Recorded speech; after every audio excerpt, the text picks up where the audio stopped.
Olá, tudo bem? Sou o professor Diogo Lopes aqui, mais uma aula com os senhores. E hoje a gente vai falar de uma lei estadual, que é a Lei 13.800, que regula o processo administrativo no âmbito do estado de Goiás. Então já pega aí o seu material para a gente dar início à nossa aula de agora. E vamos lá agora falar sobre a lei, então, que regula o processo administrativo aqui no estado de Goiás. Olha, ela não é cópia da lei federal, que regula o processo administrativo no âmbito da União. Cada ente federativo vai ter a sua lei que regula o processo legislativo, podendo alguns estados, por exemplo, adotar as regras da lei federal. Só que a lei federal ela não é aquela lei de âmbito nacional, não. Ela vai valer para a União. Então o estado pode adotar a sua própria lei. Lógico, essa lei deve observar aqui, né, os princípios constitucionais dentro da administração pública, tá? Bem, então vamos lá agora falar aqui dos sujeitos que devem observar essa lei. Então, no seu material, pessoas sujeitas à lei. Coloquei pessoas aqui de forma mais genérica, né? Mas a gente vai verificar que são órgãos, que são entidades, enfim. Então, quem está sujeito a essa lei aqui? Bem, então nós temos aqui, de forma expressa pela lei, que é a administração estadual do estado de Goiás. A administração aqui do estado de Goiás, tanto direta quanto o quê?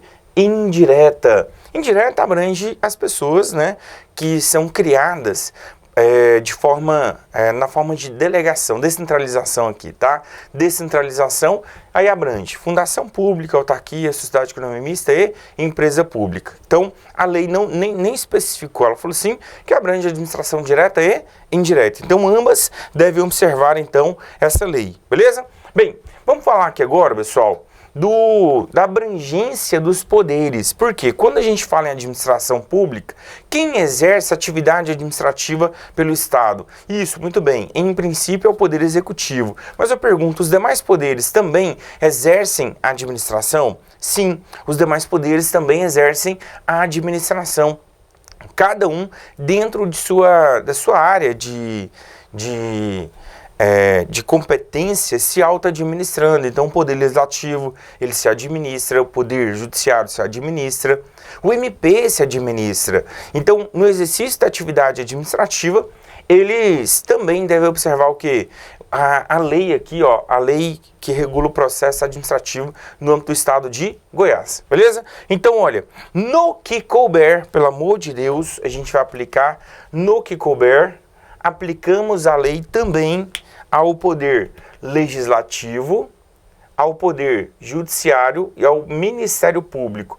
Por que no que couber? Porque a função principal desses órgãos não é administrar. Então, eles exercem função que atípica. Então, no que couber, aplica-se essa lei aos demais poderes, Legislativo e Judiciário, e também ao órgão do Ministério Público. Beleza? Bem, a gente poderia falar que também aplicamos aqui perante a Defensoria Pública, já que ela tem uma autonomia. Ela não integra, né, também o poder executivo aqui, a administração. Mas, né, na lei expressamente, quem é que deve observá-la? A administração estadual direta e indireta. Quem mais? E no que couber, o Poder Legislativo, Judiciário e o Ministério Público. Pessoal, a lei, ela vai utilizar ao longo dela a expressão órgãos, autoridade e entidades. E ela mesma conceitua. E esse conceito é importante para a sua prova, tá? Eu sei que você sabe o que é um órgão, o que é uma entidade e o que é uma autoridade. Mas a gente tem que ficar atento aqui aos detalhes que a lei traz para a gente. Então, por quê? Porque vai vir uma questão decoreba. Então, vamos aos detalhes aqui. Olha, o que é um órgão? Você sabe que órgão são partes de uma entidade ou de uma pessoa da administração indireta, né? Então, pode haver uma desconcentração criando órgãos para que a gestão fique melhor, tá? Então, para que seja uma gestão eficiente. Ocorre que, o que é um órgão no conceito legal? Pois é, olha, órgão, de acordo com a lei, é unidade de atuação integrante das estruturas da administração direta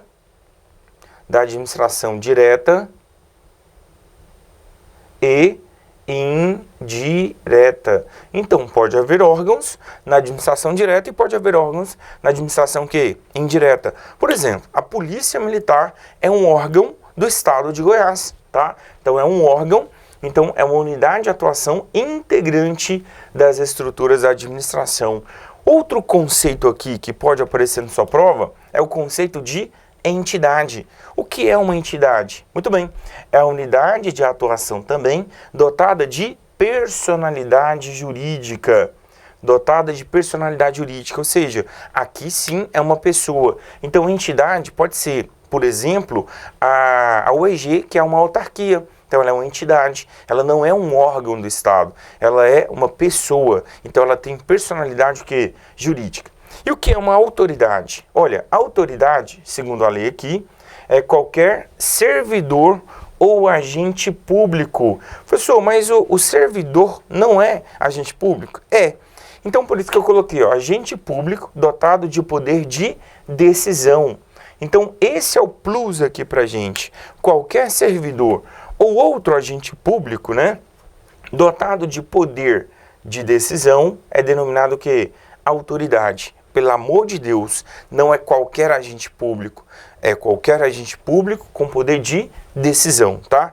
Então, olha, eu sei que agente público abrange o servidor, mas na lei tá servidor ou agente público dotado de poder de decisão, fechou? Então, olha, órgão, ele integra a estrutura, entidade tem personalidade jurídica e autoridade tem poder de decisão aqui. Fechou? Bem, vamos falar aqui agora, pessoal, dos princípios que devem ser observados perante aqui a administração no processo administrativo. Porque no processo judicial já tem lá os princípios constitucionais e nas leis, né, que regulam os processos judiciais. Agora eu quero saber os processos, no processo administrativo, quais são os princípios. Muito bem.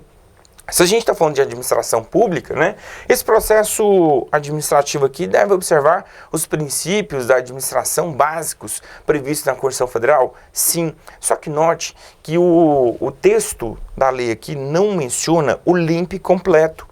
Então, inclusive, coloquei aqui de vermelho, tá?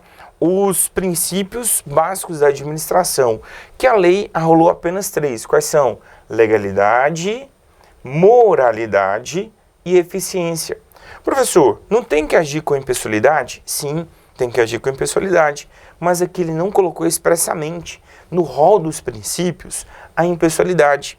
Não tem que agir dando publicidade aos atos? Sim, inclusive o processo administrativo ele é público, salvo quando a informação, as informações ali devem ser classificadas como sigilosas ou ainda para proteger a intimidade das partes, tá? O interesse social que eu exigi, belezinha? Então, a gente trouxe aqui 3 princípios, na verdade a lei menciona aqui 3 princípios básicos da administração: legalidade, moralidade e eficiência. Legalidade, moralidade e eficiência.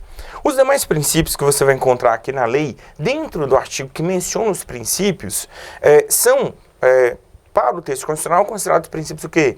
Implícitos. Vamos lá. Primeiro princípio aí é o princípio da finalidade. Lembrando que a finalidade é a busca do interesse o quê? Social, interesse público, né? O que mais? Motivação. Todos os atos nas decisões devem ser devidamente o quê? Fundamentadas, apresentando aqui os motivos, as razões de fato e de direito do decidir. Razoabilidade e proporcionalidade são princípios bem semelhantes, né? Mas a razoabilidade, por exemplo, é um princípio de origem norte-americana que diz que na atuação da administração aqui, os agentes públicos devem agir de forma razoável, ou seja, de acordo com a razão humana, né? Agora, a proporcionalidade é de origem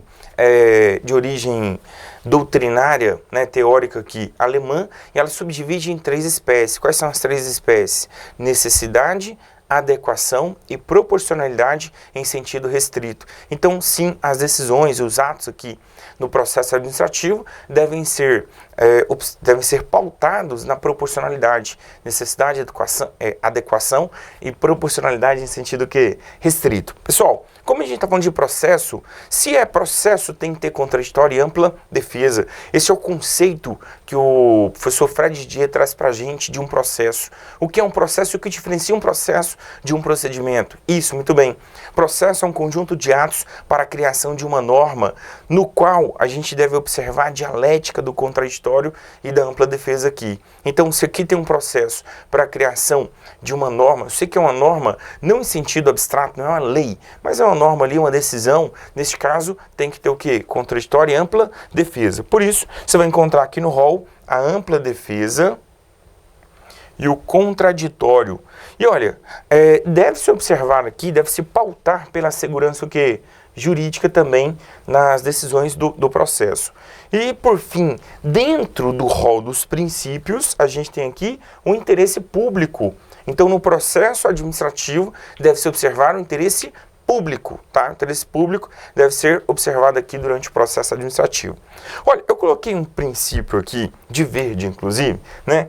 Ele não está no rol dos princípios, mas ele é mencionado lá no artigo 53 da lei, tá? No artigo 53 ele menciona o princípio da autotutela. O que diz a autotutela? A administração pode revogar, ela pode revogar seus próprios atos quando inoportunos ou inconvenientes, ou ainda ela pode anulá-los quando eivados de vício de ilegalidade. Então, olha, se o ato é ilegal, a administração vai anular. E se o ato é inconveniente ou inoportuno, ela vai revogar. Ela não mais quer manter aquele ato, ela pode revogar. Agora, quando o ato é ilegal, ela vai anular o ato. E a própria lei menciona isso, que a própria administração pode anular se ilegal ou revogar se inconveniente ou inoportuno. Beleza? Agora eu pergunto, qual o prazo que a administração tem para anular seus próprios atos? Muito bem, a própria lei traz para a gente aqui, ó, que o prazo é de 5 anos e é um prazo decadencial, não é prazo prescricional, tá? Então, a administração tem um prazo de 5 anos, prazo esse decadencial, de 5 anos para anular os atos eivados de vícios, tá, pessoal? Vício de ilegalidade. Agora eu pergunto, e nos atos com repercussão patrimonial e parcelados? Isso, muito bem, a gente vai começar a contar o prazo aqui desde a primeira parcela, não é da última, tá? Eu sei que vai até de encontro ao que você está pensando aí, mas sim, se cair na sua prova, se tiver repercussão patrimonial e parcelada aqui, a gente começa a contar o prazo a partir da primeira parcela, beleza? Fechou? É a partir da primeira parcela. Passou os 5 anos, suponhamos que durante esse período todo o agente recebeu um adicional indevido ali, que não constava na lei. Então, passou 5 anos, durante esse período todo, ele recebeu, o prazo prescricional começa do primeiro ato, da primeira percepção indevida ali, tá? Lógico, salvo comprovada má-fé, tá? Então, esse prazo, ele é de 5 anos, salvo comprovada má-fé, tá? Porque se houver má-fé, aí não há falar aqui, tá? Beleza? Bem, pessoal, então esse é o chamado princípio da autotutela. Agora, dentro do próprio dispositivo, que ele fala aqui pra gente sobre os princípios, ele fala também de critérios, que são, na verdade, aqui, peço que você dê uma lida na lei, para você visualizar os critérios. Vocês vão ver que os critérios que ele traz pra gente são manifestações mais explicativas do rol de princípios, tá? Então ele fala lá do contraditório, ampla defesa. Eu peguei aqui aqueles mais emblemáticos, né? Que você precisa de, com certeza, levar para sua prova. Lógico, pode cair qualquer outro, mas qualquer outro princípio ali, qualquer outro critério que cair, só de você saber o significado dos princípios, você conseguirá acertar, tá? Por exemplo, do contraditório. O que diz o contraditório? Você tem direito de ter ciência do processo que envolva o direito, o interesse seu. Então você vai ser intimado, né, cientificado aqui para que você participe. E você pode participar sozinho, acompanhado, você tem direito aqui ao contraditório e ampla defesa. Então, se caiu outro critério ali, e eu peço que você dê uma lida lá, tá? Não vá para a prova sem ler, a lei é pequenininha. Ler os critérios, vocês vão ver que eles são manifestações dos princípios, tá? São regras que a gente vai extrair aqui dos princípios. Mas eu arrolei alguns aqui. Vamos lá. Primeiro, divulgação dos atos administrativos. Então, deve-se observar aqui a divulgação dos atos, beleza? salvo, aí tem um salvo aqui, né? Qual que é o salvo na divulgação dos atos? Quando a intimidade das partes, o interesse social que o exigir, tá? Ou ainda no que tange a informações sigilosas, classificadas como sigilosas, são aquelas que comprometem a segurança do Estado e da sociedade, beleza? Bem, próximo aí, pessoal, proibição de cobrança de despesas processuais. Proibição de cobrança de despesas processuais, salvo se a lei exigir, tá, pessoal? Caso não exija, os processos aqui, as despesas processuais são o quê? Gratuitas, né? Bem, o que mais? Segmento de ofício do processo administrativo. Então quer dizer que o processo administrativo pode ter segmento de ofício pela própria administração? Sim. Na verdade, os processos administrativos aqui, eles podem ser iniciados de ofício, tá? E vai ter segmento de ofício também, beleza? Então, segmento de ofício do processo administrativo. E uma outra aqui é a vedação de aplicação retroativa de nova interpretação. Olha, a interpretação, ela vai buscar aqui o interesse público, né? Então, a interpretação dos atos e normas deve visar o quê? O interesse público. E a nova interpretação, ela não pode ser aplicada de maneira o quê? Retroativa, de forma a prejudicar interesse ou direitos, tá? Beleza? Então, é vedada aqui a aplicação retroativa de nova interpretação dentre os critérios. Próximo tópico aí no seu material, vamos falar aqui agora dos direitos do administrado. O administrado tem alguns direitos. Então, direitos do administrado aqui, dos administrados. Eu vou ler aqui, na verdade, os direitos todos, né? Vamos lá, quais são os direitos? O administrado tem o direito de ser tratado com respeito aqui no processo, né? Então ele vai ser tratado com respeito, tendo o direito de ter acesso aos autos do processo, de urbanidade, enfim. Então respeito aqui é o primeiro direito. Segundo, ter ciência da tramitação como interessado. Então, ter ciência da tramitação como interessado. Então, a parte interessada, que tem direito ou interesse na causa ali, ela vai ser cientificada por meio de intimação, tá? Para que ela possa participar do feito aqui, beleza? Então, ciência da tramitação. O que mais? Se eu fui cientificado, eu quero ter vistas do processo. Vistas é eu conseguir pegar o processo, tá? Lógico, o processo pode ser físico, ele pode ser o quê? Eletrônico, tá? Então, na verdade, hoje na administração pública, a regra é o processo eletrônico, inclusive pelo site do SEI. SEI é o SRI, né, que é o site lá do SEI, que regula aqui a tramitação dos processos administrativos no âmbito do estado de Goiás, beleza? Então, eu tenho direito de ter vista do processo administrativo, tanto eletrônico quanto o quê? Quanto físico, tá? Processo físico aqui se for impresso, tá? Beleza? Então, tem direito de ter vistas do processo e obter cópias. Vistas do processo, obter cópias. No caso das vistas, pode ser diretamente ou por meio do seu advogado, por meio de procurador aqui, belezinha? E obter cópias do processo. O que mais? Direito de alegar, apresentar documentos e tem direito também ao contraditório material. Vamos lá, primeiro. Direito de alegar é o direito de participar do processo. Alegar interesse, alegar aqui que algo aconteceu dessa ou daquela maneira. E se eu aleguei, eu vou provar o que eu aleguei, tá? Então, o ônus de provar recai sobre quem alega. E por isso, no mesmo dispositivo, fala assim, ó, alegar e apresentar documentos para provar o que você alegou. É direito seu também constituir o quê? Prova, instruir o feito aqui.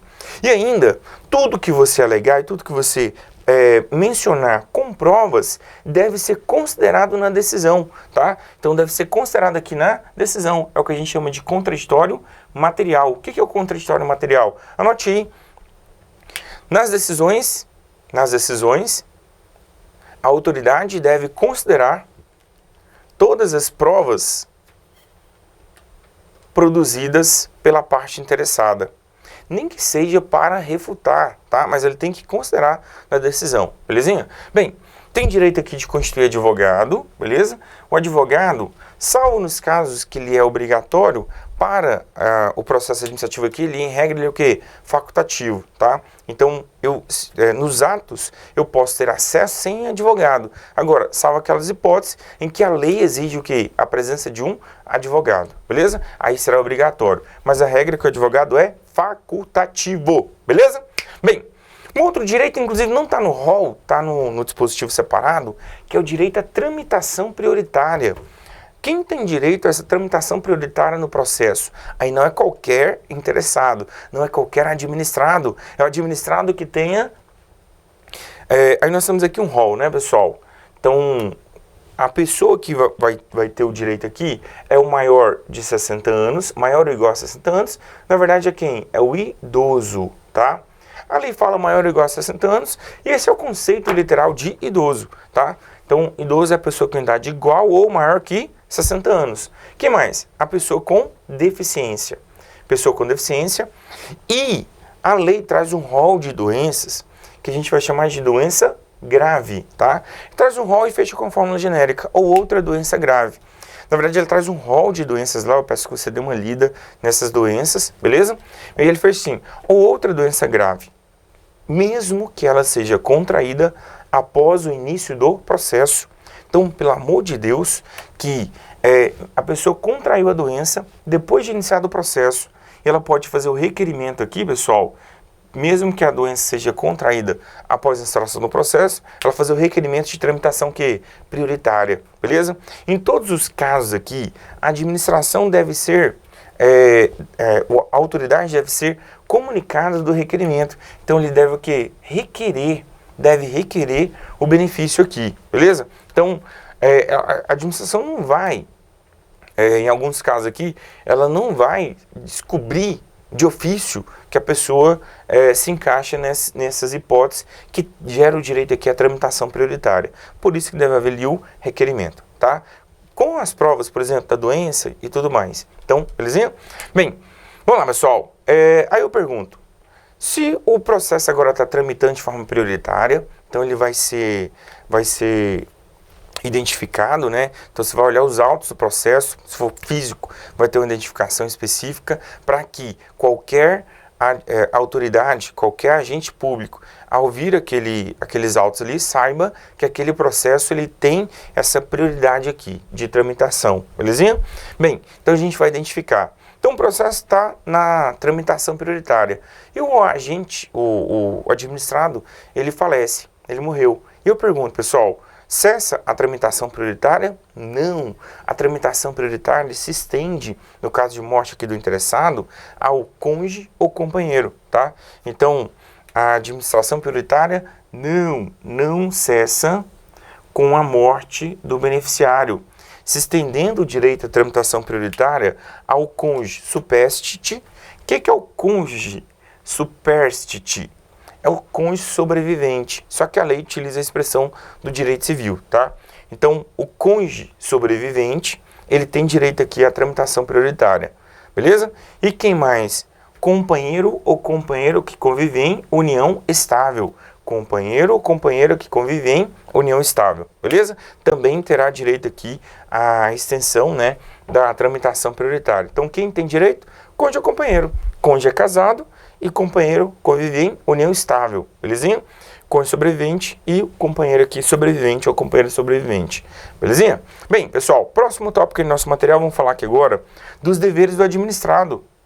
Então, o administrado, além de direitos, ele também tem o quê? Deveres. E o primeiro dever é o dever de expor os fatos conforme a verdade.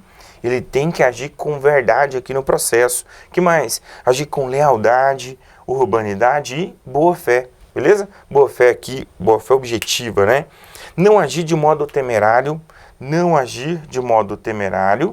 e informar sempre que houver requerimento de informações, ele deve prestar as informações aqui verdadeiras, né? E colaborar com o processo aqui, com o feito. Então, informar e colaborar também é dever do administrado. Próximo tópico aí, a gente vai falar aqui agora do início do processo. O processo se inicia perante a autoridade competente. Se a lei não estabelecer de forma expressa qual é a autoridade competente, o processo vai iniciar perante qual autoridade? Isso, a autoridade de menor grau possível, tá, pessoal? Para que a gente possa ter aqui o direito de recorrer. Então, quando a lei não especificar de forma expressa qual a autoridade competente, por exemplo, se a lei fala assim, ó, esse processo será perante o governador, então vai ser perante o governador, já é a última instância. Agora, se a lei nada disser, vai ser perante a autoridade de menor grau hierárquico. Menor grau hierárquico. Autoridade de menor grau hierárquico. Pelo amor de Deus. Será de menor grau hierárquico? Não sempre. É quando a lei não especificar o quê? De forma expressa, a autoridade competente para decidir naquele processo administrativo. Belezinha? E esse processo aqui, pessoal, ele pode ser iniciado de ofício, ou a pedido do interessado. Pode ser iniciado, então, de ofício a pedido do interessado. Então, pelo amor de Deus, diferentemente de um processo judicial, que o juiz ele só inicia um processo se ele for provocado, né? É o chamado princípio da inércia. Aqui, o processo pode ser instaurado de ofício ou mediante o quê? Provocação, mediante pedido da parte interessada. Beleza? Eu pergunto, quem é o interessado aqui? Próximo tópico aí no seu material, tópico 7, interessados. Quem são interessados? Olha, os interessados aqui no processo, segundo a lei, são as pessoas capazes, ou seja, maiores de 18 anos, beleza? Pessoas capazes, maiores de 18 anos, salvo previsão especial, tá? Salvo previsão especial, que aí pode ser um incapaz. Mas se não houver previsão especial, o interessado é uma pessoa capaz. Mas pergunto, beleza, já sei que é capaz. Só isso não faz qualquer pessoa capaz ser interessado. Como que eu faço para ela ser considerada, então, aqui, interessada? Pois é, o interessado no processo aqui são as pessoas físicas ou jurídicas. De novo, pode ser pessoa jurídica? Pode. Pessoas físicas e jurídicas que iniciem o processo como titular do direito ou do interesse. Titular do direito ou interesse, beleza? Agora, também será considerado interessado aqui aquelas pessoas físicas ou jurídicas, né? Aqueles que tenham direitos ou interesses afetáveis. Direitos ou interesses afetáveis, mesmo não tendo iniciado o processo. Então, se com aquele processo o meu direito ou o meu interesse pode ser afetado, mesmo que eu não tenha iniciado o processo, eu sou interessado aqui no feito, beleza? Podendo, então, ingressar no feito, inclusive, tendo o direito de ser notificado, intimado aqui daquele processo que possa me atingir, beleza? E também considera-se interessado, eu reduzi aqui em um único tópico, né? Mas, na verdade, a lei traz pra gente 2 tópicos. Ela fala assim, ó, organizações e associações na defesa dos direitos coletivos e pessoas e associações na defesa dos direitos difusos. Eu reduzi aqui em um só, organizações e pessoas e associações na defesa dos direitos o quê? Coletivos ou difusos, tá? Difusos ou coletivos, fechou? Então também são interessados aqui. Bem, pessoal, agora a competência. Quem é a autoridade competente para julgar? Pois é, sujeito competente é um dos requisitos do ato que administrativos, porque somente a autoridade competente pode decidir aqui no feito, beleza? Agora então vamos falar aqui da competência. Competência aí.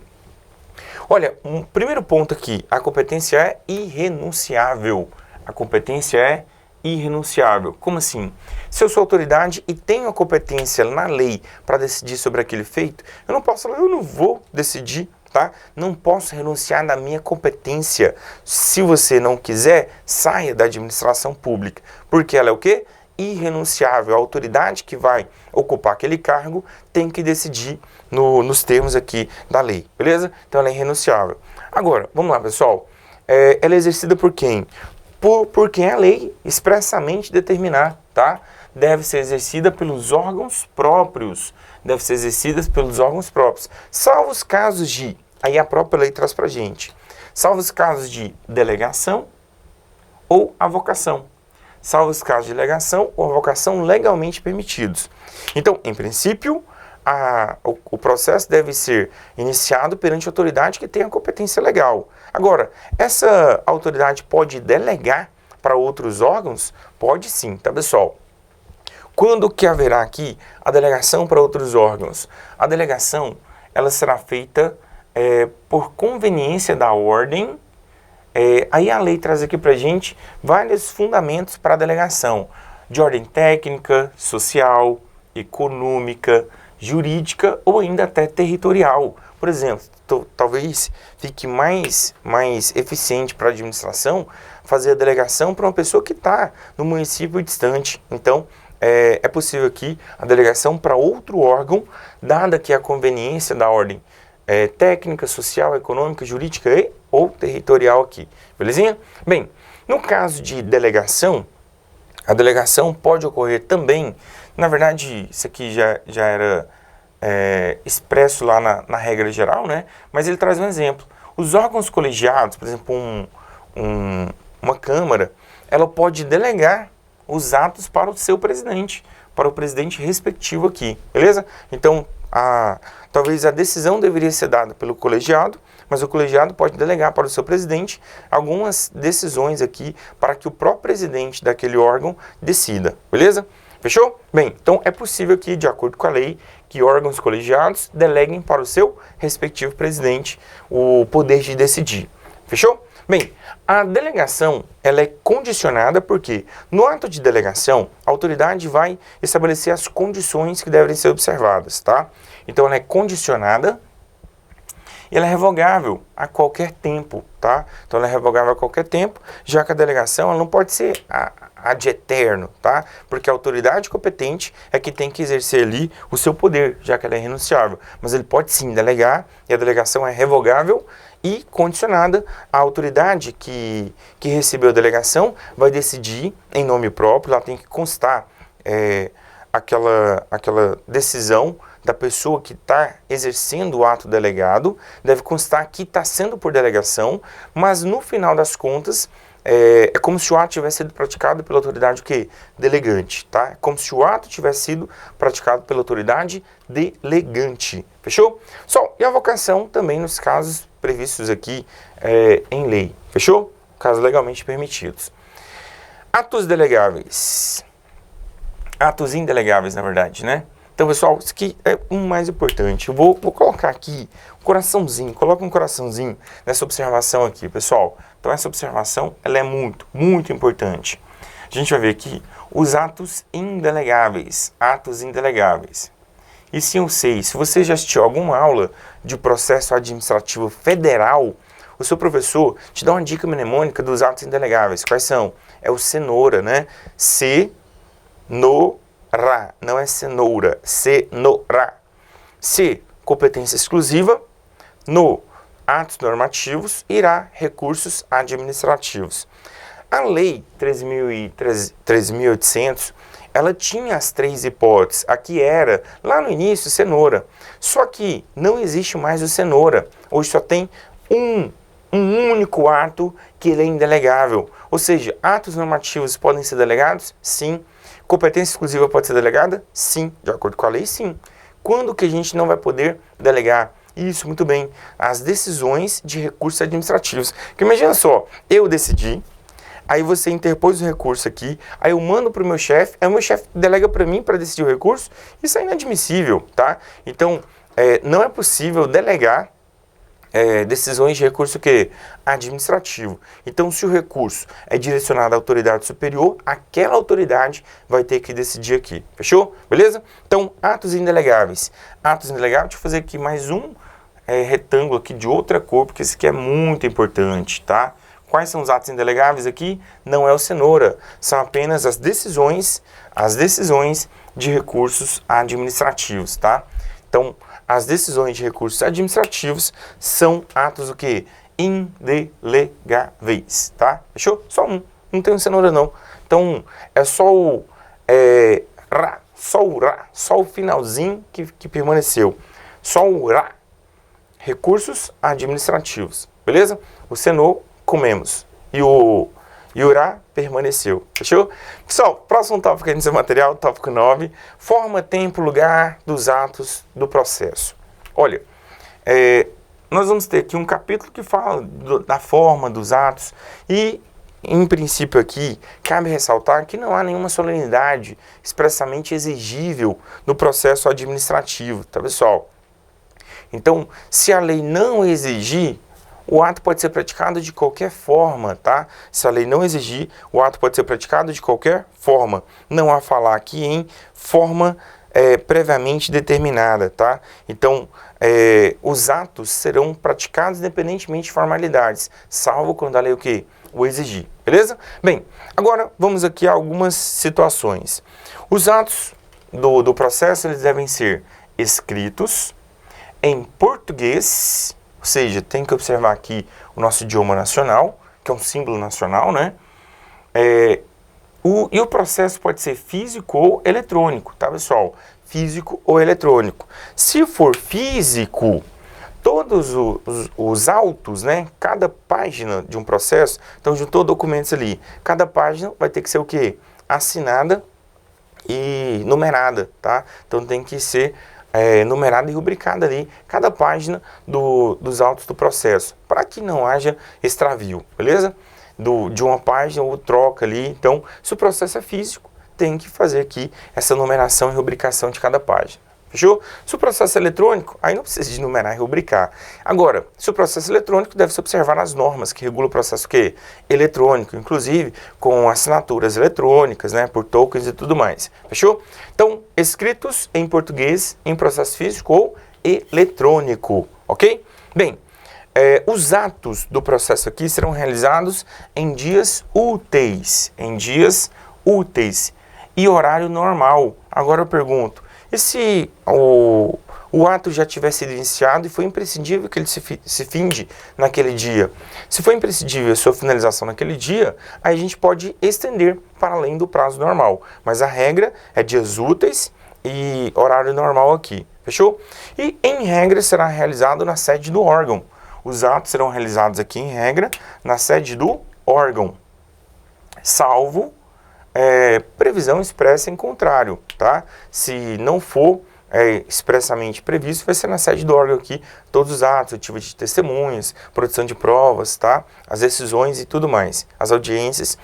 Bem, e nós teremos aqui, pessoal, um prazo geral. O que é esse prazo geral que a lei estabelece aqui? Ela fala assim, ó, quando o ato deve ser praticado e não houver prazo para sua realização, tanto a autoridade, o agente público, o administrado, o órgão, a entidade terão prazo de 5 dias para realizá-lo, tá?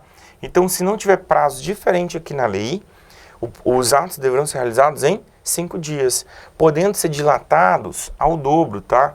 Então, eles são dilatáveis ao dobro. Então, prazo de 5, podendo ser prorrogado ao dobro aqui, a dilação até o dobro. Fechou? Belezinha? Ou seja, 10 dias. A regra, 5. Se não tiver, se tiver dilatação, pode ser 10, né? Que é o dobro aqui. Então, pelo amor de Deus, essa lei fala assim, o ato deve ser realizado, ponto. Não colocou prazo, então o prazo é de 5 dias. Fechou? Bem, comunicação dos atos e natureza do prazo aqui. Olha, vou falar inicialmente aqui da natureza do prazo. Os prazos do processo administrativo aqui no âmbito estadual serão de natureza processual. O que é um prazo processual? A gente exclui o dia do início e inclui o dia do final. Se o dia do final ele der em dia não útil, prorroga-se para o próximo dia útil, tá? Então, se o fim deu no domingo, a gente prorroga para o próximo dia útil. Outro ponto aqui, os prazos são contados em dias úteis. Os prazos são contados em dias úteis. E, em princípio, a suspensão só nos casos excepcionais. Agora, não se suspende em regra, tá, pessoal? O prazo aqui.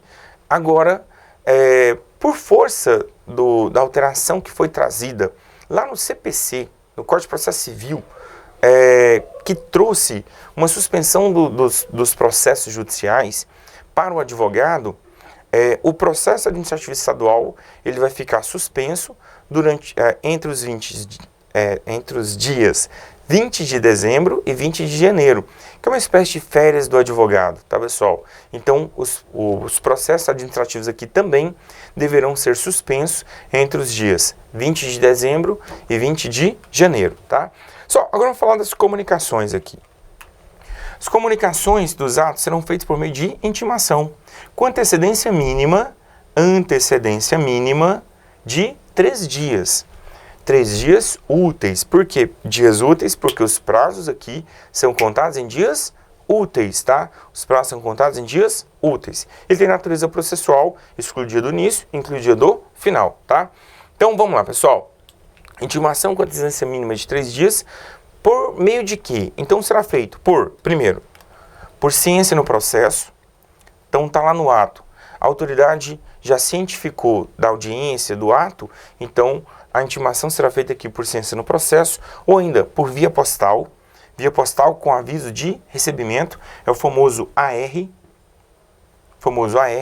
É uma forma de envio de correspondência pelos correios, tá?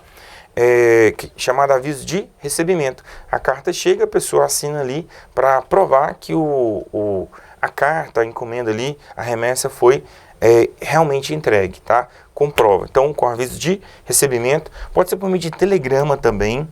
Telegrama, não, na prática não existe mais aqui, né? Com tanta frequência, mas tem a previsão aqui, tá, pessoal? Beleza? Ou por meio eficaz. Outro meio eficaz aqui.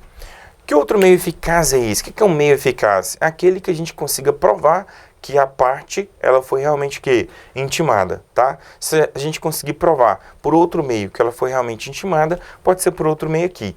Mas tem que ser feita aqui dessa forma. Professor, e no caso de a gente não conhecer a parte interessada, ou não conseguimos precisar quem é, ou ainda a parte interessada é desconhecida, ou ainda ela não tem endereço certo. Se ela não tem endereço certo, o domicílio aqui é indeterminado, a gente vai fazer a intimação por meio de publicação oficial, que lá no processo civil a gente chama de intimação por edital. Então aqui será por meio de publicação oficial. Publicação lá no Diário Oficial do Estado. Fechou?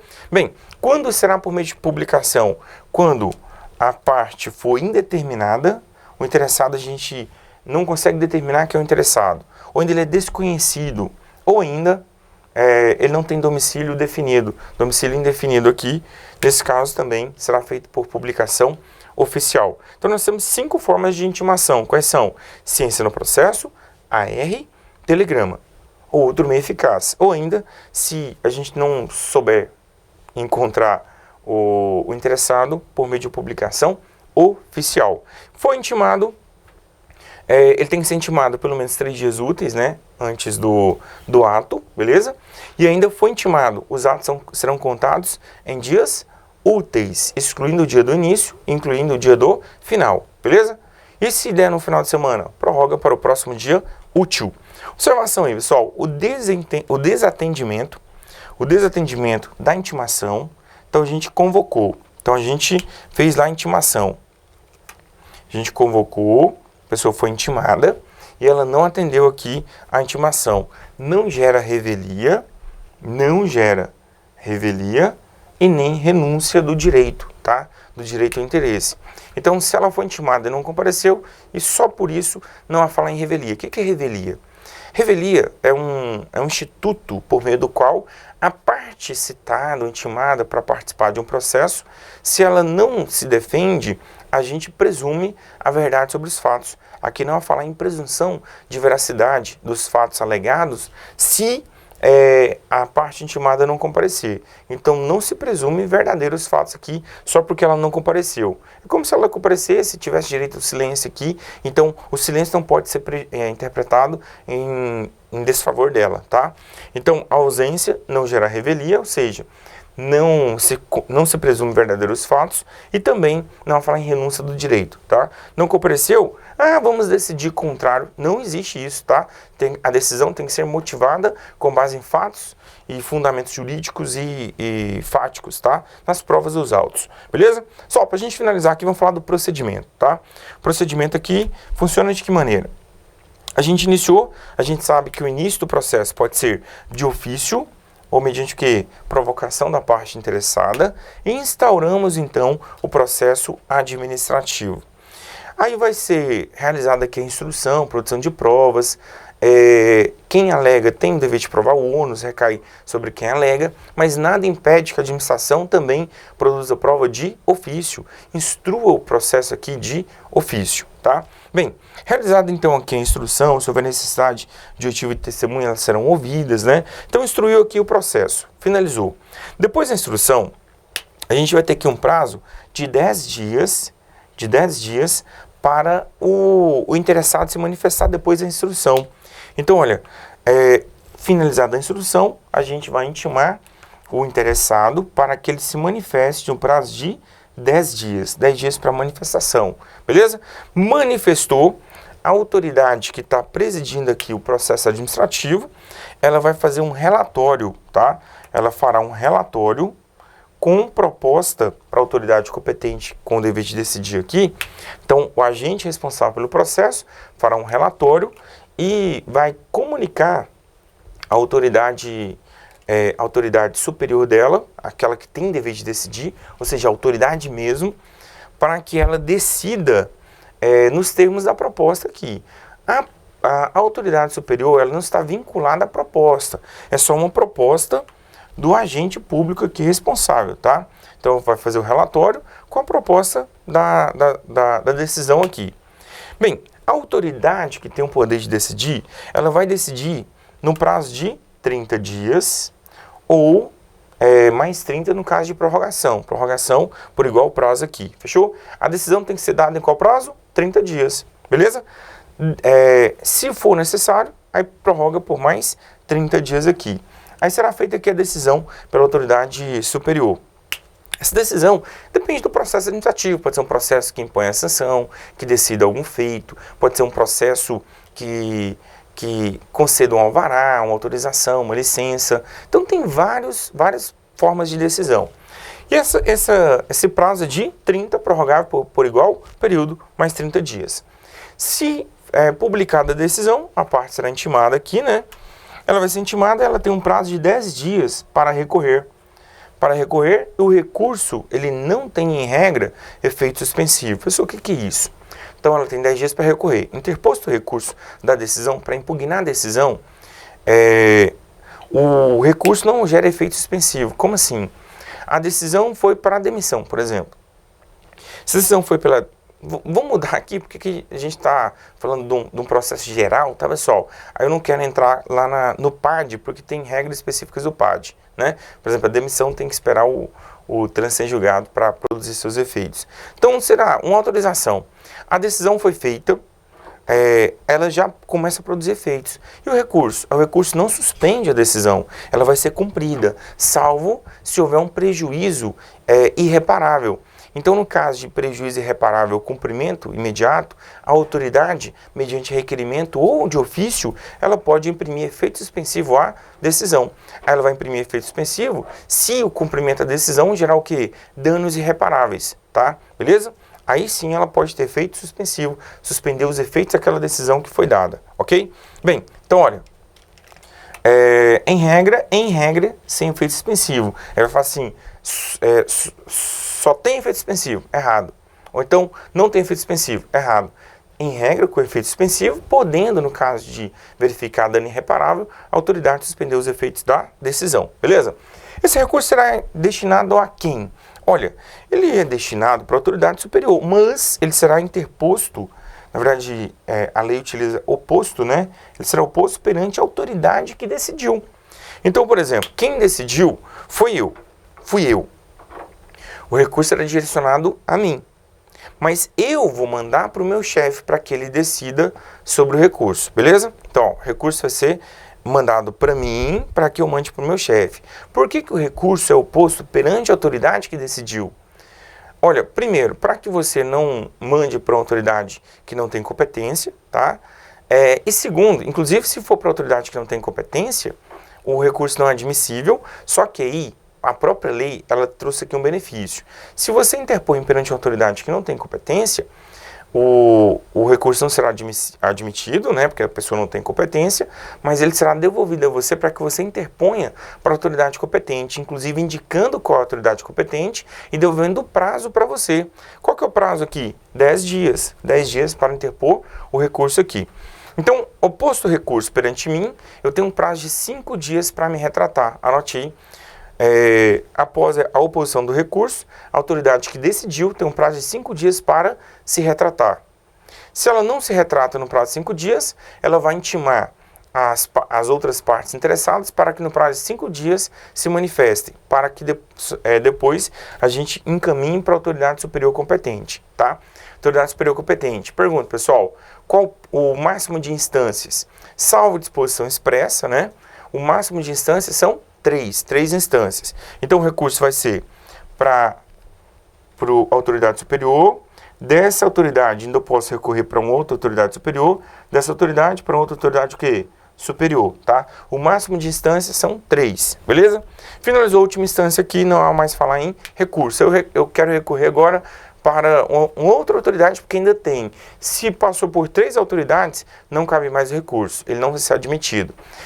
Também não vai ser admitido se ele for interposto fora do prazo, se for interposto perante autoridade incompetente, só que vai ser devolvido para ele, indicado qual é, e devolvido o prazo para ele também, tá? Vai ser interposto até 3 instâncias, salvo os casos previstos em lei. Extrapolou as 3 instâncias, não há mais falar aqui em recurso. Fechou? Belezinha? Pessoal, e as decisões aqui, as decisões das autoridades superiores podem reformar a decisão, reformar aqui alterando o conteúdo, podem anular a decisão. Então o recurso ele pode visar reforma da decisão ou ainda anulação da decisão. Anular se a decisão foi ilegal. Reforma se ela foi legal, mas foi incorreta, foi em desacordo com as provas. Então, a autoridade superior pode reformar ou anular o processo aqui. Fechou? Reformar ou anular o processo. Tamo junto? Então, pode ser uma decisão anulatória, uma decisão que uma decisão anulatória, uma decisão reformativa ou até mantendo só a decisão, tá? De manutenção do processo aqui. Fechou? E aí, o processo, se não cabe mais recurso, ele transita em julgado, se torna irrecorrível. Agora, pelo amor de Deus, depois do trânsito em julgado, cabe ainda o quê? Revisão. Cabe revisão do processo, tá, pessoal? Então, depois do trânsito em julgado, ainda é cabível a revisão. Revisão, ela pode ser feita a qualquer tempo. Grifa aí. Anote aí, né? A revisão pode ser feita a qualquer tempo, se de novas provas, se tiver conhecimento, tá? Se de novas provas, se tiver conhecimento. Pode ser de ofício ou ainda mediante provocação, beleza? Então, a qualquer tempo pode ser revisto. E se foi aplicada uma sanção, essa revisão com base em novas provas não pode prejudicar o interessado, beleza? Então, de novo, anote aí, essa é muito importante. Se a revisão visar reformar uma sanção, ela não pode ser feita em prejuízo do interessado. Ela não pode ser feita em prejuízo do interessado. Porque se já transitou em julgado ali, quem pode pedir a revisão da punição é somente a parte interessada. Aí a gente pode revisar aqui para diminuir, para extinguir a punição. Agora, para prejudicar não tem como, tá? A revisão não visa o quê? A punição, que a punição seja majorada, belezinha? Fechou? Só, assim a gente finaliza aqui a nossa aula do processo legislativo estadual, processo administrativo estadual, que é a Lei 13.800 de 2001. Muito obrigado mesmo, espero que vocês tenham gostado, resolva questões sobre o assunto, até mais e tchau!